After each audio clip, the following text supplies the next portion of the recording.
2 Timotius 2 ayat 1 sampai dengan 7. Sebab itu hai anakku, jadilah kuat oleh kasih karunia dalam Kristus Yesus. Apa yang telah engkau dengar daripadaku di depan banyak saksi, percayakanlah itu kepada orang-orang yang dapat dipercayai, yang juga cakap mengajar orang lain. Ikutlah menderita sebagai seorang prajurit yang baik dari Kristus Yesus.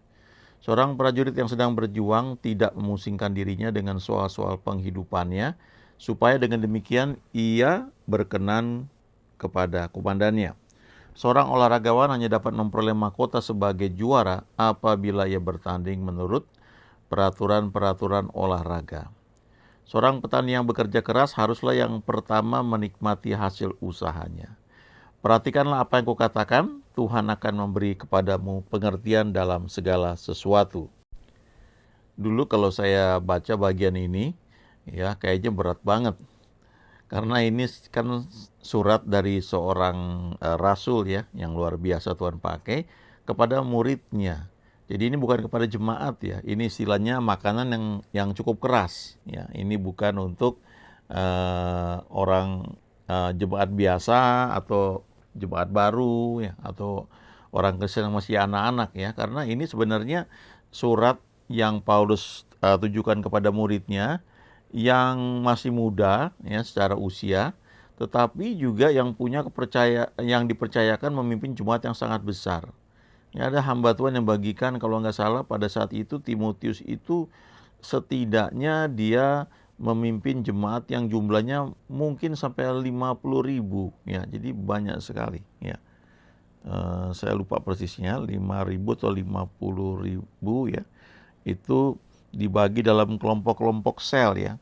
Kalaupun 5.000 itu udah besar sekali ya.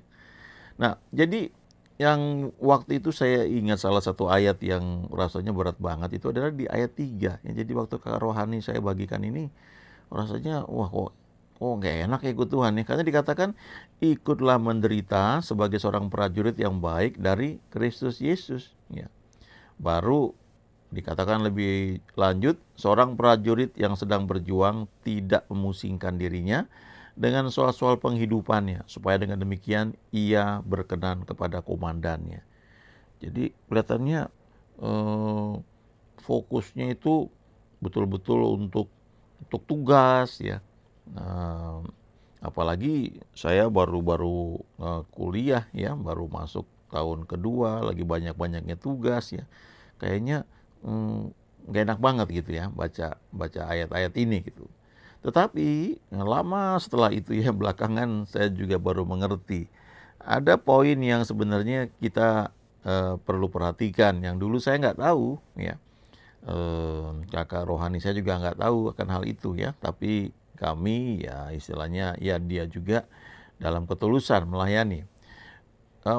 Paulus tekankan ini di bagian awal ini ya di ayat 1. Dia bilang apa di situ?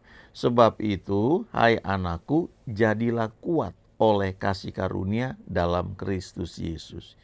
Jadi ini hal pertama ya yang Paulus sampaikan kepada Timotius sebelum dia sampaikan beberapa hal praktis di ayat 2 ini sampai dengan ayat 6 ya dan ayat 7. Jadi poin pertama itu, kamu harus belajar menjadi kuat oleh karena kasih karunia yang ada dalam Kristus Yesus ya.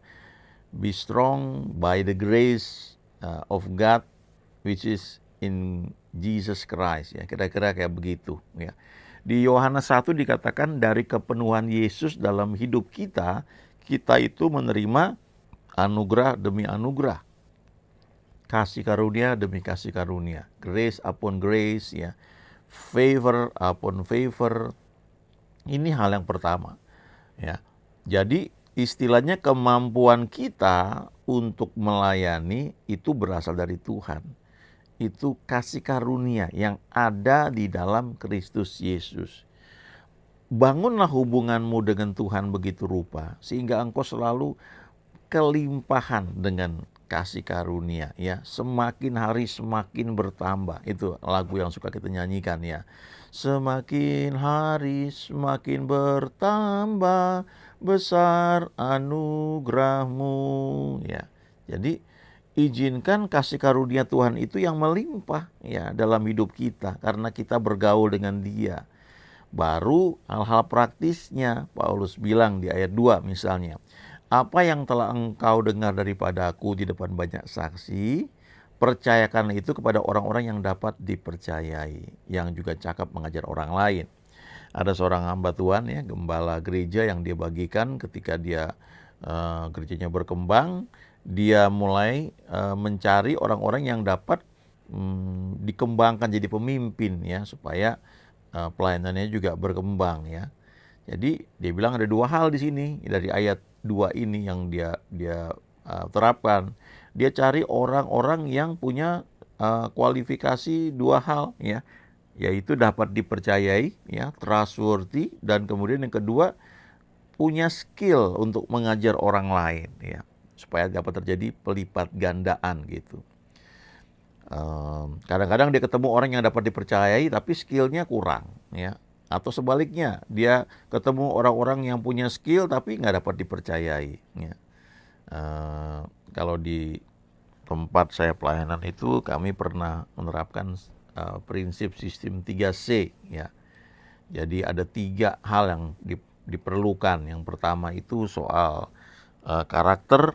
Karakter itu sesuatu yang menjadi ciri seseorang karena terbentuk sekian lama. Bagaimana karakternya ya?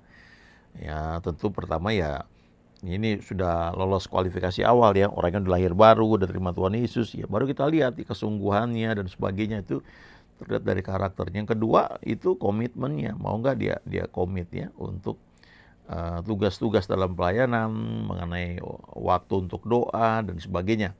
Baru yang ketiga baru kompetensi ya, kemampuan ya. Jadi bukan skill dulu yang dilihat, tetapi yang pertama bagaimana karakternya ya, termasuk dapat dipercaya itu adalah karakter. Nah dari karakter itu baru kita lihat komitmennya ya, dia termasuk sebenarnya sih kalau orang yang punya komitmen itu ya orang-orang yang dapat dipercayai ya. Baru skill ya. Jadi kalau di sini kan cakap mengajar orang lain. Tetapi kalau kita baca di salah satu terjemahan bahasa Inggris itu dikatakan percayakanlah kepada orang-orang yang dapat dipercayai yang juga akan cakap mengajar orang lain ya. Who is who will be able ya to teach others. Jadi kalau kita ketemu orang-orang yang dapat dipercayai, maka orang-orang seperti ini nantinya juga akan cakap mengajar orang lain ya. Jadi skill itu akan muncul kalau orang-orang ini memang dapat dipercaya ya. Jadi ini satu karakter yang penting ya. Kita mencari orang-orang yang ketika dia memberikan janji dia tepati ya. Ketika dikasih tugas dia selesaikan dengan baik ya. Dia berjalan 2 mil misalnya ya. Dia sungguh-sungguh. Nah, ini orang-orang yang punya kualifikasi dapat dipercayai ya. Orang-orang seperti ini nanti artinya ujungnya mereka akan bisa ya mengajar. Mereka akan punya skill karena mereka dapat dipercaya. Skillnya itu muncul karena karakter mereka yang dapat dipercayai, sehingga akhirnya mereka punya keterampilan ya. Walaupun bisa berbeda-beda ya, tapi poin pertama itu dapat dipercayai. Nah baru Paulus bilang, ikutlah menderita sebagai seorang prajurit yang baik dari Kristus Yesus. Ada seorang hamba Tuhan bilang bahwa penyakit itu bukan termasuk penderitaan yang Tuhan berikan gitu ya, atau Tuhan izinkan ya. Itu karena celah ya, itu karena ada hal dalam bagian hidup kita yang mungkin karena kita ignore ya, ada ignorance, ada kita mengabaikan gitu, atau kita nggak tahu ya tentang firman Tuhan, tentang janji Tuhan misalnya ya, mengenai kesembuhan, mengenai berkat dan sebagainya lah kayak begitu ya. Tetapi ya artinya kalau kita melayani Tuhan, kita kenal Tuhan, maka kita akan menikmati janjinya itu ya, hidup dalam berkat Tuhan ya, kemudian sehat ya, dan banyak yang dia janjikan. Tetapi ketika kita melayani ada yang namanya aniaya, ya itu tidak bisa lepas gitu ya. Kita baca di dari sejak awal memang itu terjadi ya. Karena orang-orang yang mau sungguh-sungguh mengenal Tuhan, melayani Tuhan, pasti ada orang-orang yang memang menentang ya. Ya tentu karena pekerjaan kuasa jahat ya, itu senantiasa ada. Nah, firman sendiri ketika diberitakan ada aniaya ya.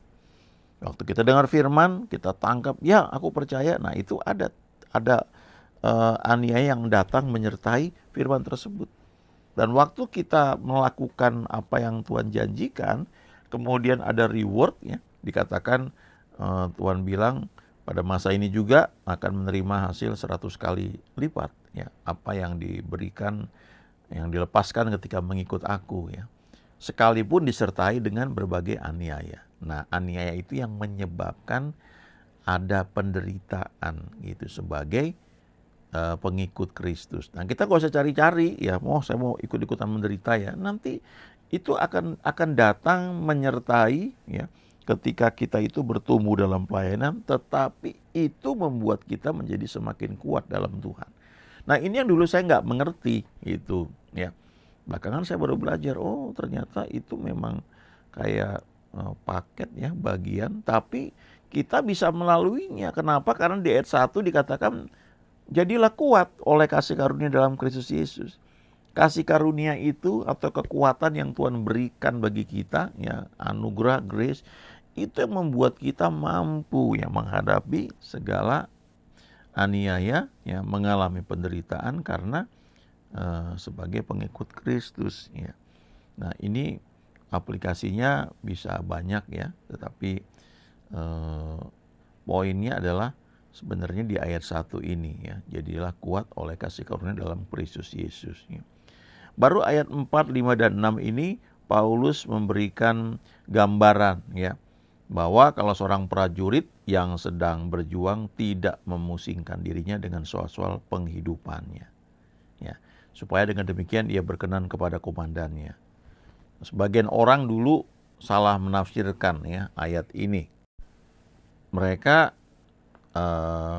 menafsirkannya jadi seorang prajurit yang sedang berjuang tidak peduli ya dengan soal-soal penghidupannya. Sebenarnya ya salah gitu ya, bukan soal itu, tapi tidak memusingkan dirinya. Jadi artinya dia sedang fokus ya dalam pertandingan atau dalam tugas sebagai prajurit ya, sehingga sekalipun ada masalah-masalah yang dia hadapi dalam soal-soal penghidupannya, dia belajar untuk tidak terganggu dengan hal-hal tersebut. Karena dia sedang fokus ya dengan tujuan di sini supaya berkenan kepada komandannya. Ya. Jadi jangan sampai ditukar gitu ya. Kita sepertinya sibuk di pelayanan di gereja, lalu soal-soal penghidupan kita abaikan ya. Enggak seperti itu ya. Tapi yang dibilang di sini adalah kita belajar untuk berkenan kepada Tuhan sebagai komandan ya dalam kehidupan kita ya, kepada Yesus ya. Lalu ayat 5, seorang olahragawan hanya dapat memperoleh mahkota sebagai juara apabila ia bertanding menurut peraturan olahraga. Jadi Paulus mau bilang tidak cukup kamu punya sikap hati ingin berkenan kepada Tuhan, tapi kamu juga perlu belajar ya, belajar hukum-hukum kerajaan, kamu belajar firman Tuhan, covenant, janji yang dia berikan kepada kita tuh apa saja ya. Ada kita hidup di perjanjian baru, apa yang menjadi hak bagian kita dan yang perlu kita lakukan, dan apa yang itu merupakan perjanjian lama yang sudah dikenapi dalam Tuhan Yesus ya. Kita perlu belajar itu senantiasa supaya kita ini bisa bergerak dalam hukum-hukum kerajaan dan menikmati ya efektif, efisien dalam hal-hal yang Tuhan percayakan untuk kita lakukan ya, baik dalam pelayanan maupun dalam kehidupan ya. Lalu seorang olahragawan ini kan punya fokus untuk menang, untuk memperoleh mahkota sebagai juara ya. Jadi kita punya satu kerinduan juga untuk bertumbuh di dalam Tuhan ya, di dalam pelayanan. Tapi fokus pertama adalah kita berkenan kepada Tuhan. Nah, itu yang pertama, yang utama ya. Jangan sampai tergeser karena kita ingin menang, kita ingin berhasil dalam pelayanan atau pekerjaan, lalu kita mengabaikan hal yang utama, yaitu berkenan kepada Tuhan, artinya menyenangkan Dia. Nah, kita belajar juga di kitab Ibrani bahwa tidak mungkin kita bisa berkenan kepada Tuhan tanpa iman. Ya, artinya supaya kita bisa berkenan kepada Tuhan, kita perlu melibatkan Tuhan, karena iman itu adalah mendengar Tuhan berbicara, kita putuskan percaya, lalu kita confess dan kita lakukan gitu ya. Jadi setiap hal yang kita lakukan termasuk dalam pelayanan, kita tahu bahwa ini adalah tuntunan Tuhan. Jadi kita lakukan ini membuat kita hidup dalam perkenanan Dia senantiasa. Baru yang berikutnya, seorang petani yang bekerja keras haruslah yang pertama menikmati hasil usahanya. Yang ketiga, ya tidak cukup kita punya sikap hati untuk berkenan kepada Tuhan, lalu kita belajar hukum-hukum kerajaan itu, ya, bagaimana mendoakan orang, bagaimana menghadapi situasi, ya, bagaimana mungkin mendeklarasikan firman, bagaimana mendoakan orang sakit, ya, bagaimana menghadapi peperangan secara rohani, kalau terbangun dengan mimpi buruk, bagaimana kita bangun mungkin bangun berbahasa roh, lalu kita tengking semua image-image negatif yang kita terima waktu kita tidur ya. Itu kita bisa tengking, kita bisa tolak itu. Nah, ini kita perlu belajar. Lalu yang ketiga ini ya kerja keras. Ya, kerja keras termasuk endurance, ya, daya tahan atau juga yang namanya ketekunan. Ya, kitab Ibrani 10 yang mengatakan sebab kamu memerlukan ketekunan supaya sesudah kamu melakukan kehendak Allah, kamu memperoleh apa yang dijanjikan itu. Ya. Nah, ayat 2, 3, 4, 5, 6 ini semua dilakukan dengan kekuatan dari Tuhan. Yang dikatakan di ayat 1 itu. Ya. Jadilah kuat oleh kasih karunia dalam Kristus Yesus. Bangun hubungan dengan Tuhan, nikmati persekutuan dengan Dia, belajar terus mengenal Dia, maka kasih karunia itu akan semakin melimpah. Itu jadi power untuk membuat kita bergerak melakukan ya diantaranya ini ayat 2 ya, ayat 3, 4, 5, 6. Lalu ayat 7 Paulus bilang, perhatikanlah apa yang kukatakan. Ya. Camkan, ya, lakukan ya yang aku sampaikan. Lalu Paulus bilang sebagai kalimat berikutnya, Tuhan akan memberi kepadamu pengertian dalam segala sesuatu. Nah, ini yang luar biasa nih ya. Jadi waktu kita melakukan perintah Tuhan, ya, bergerak dalam tuntunannya, itu kita minta hikmat dari Tuhan. Dia akan memberi pengertian buat kita dalam segala sesuatu. Ya. Jadi kita tuh bukan hanya seperti orang yang berjalan dalam gelap tanpa ngerti apa-apa. Ya. Step by step Tuhan akan memberikan pengertian buat kita supaya kita ngerti bahwa kita lakukan ini, oh ternyata ini, maksudnya ini. Waktu kita nggak ngerti, Tuhan akan memberi pengertian kepada kita. Ya. Jadi tidak kayak orang buta yang berjalan dalam kegelapan gitu ya, nggak lihat apa-apa. Nah ternyata ini Daud juga sudah tahu hal ini ya. Dia menuliskan tuh di Mazmur 16 ya, ayat 7. Dia berkata, aku memuji Tuhan yang telah memberi nasihat kepadaku. Ya, pada waktu malam hati nuraniku mengajari aku.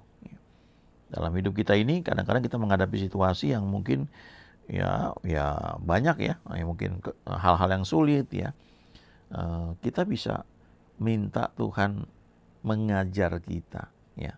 Dan Paulus katakan itu, Tuhan akan memberi pengertian kepadamu dalam segala sesuatu ya.